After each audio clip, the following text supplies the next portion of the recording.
Iskandar Puthri கலாங்பாத்தா பகுதியில் உள்ள ஒரு அடுக்குமாடி குடியிருப்புக்கு அனுமதி அட்டை இல்லாமல் உள்ளே நுழைய முயன்ற ஒரு ஆடவரை தடுத்து நிறுத்திய நேபாளிய நாட்டு பாதுகாவலர் மீது செங்கல்லை கொண்டு தாக்கிய 37 வயது ஆடவர் கைது செய்யப்பட்டார்.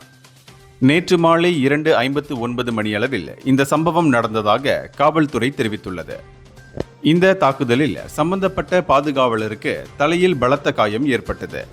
இதனைத் தொடர்ந்து காவல்துறை உடனடியாக விசாரணையை தொடங்கியது.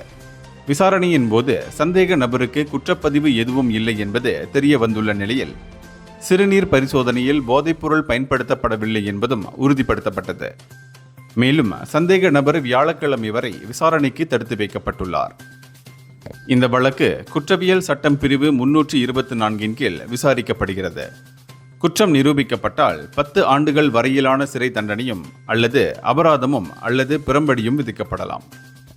இந்தியர்களின் இதய குரல் மக்களோசை.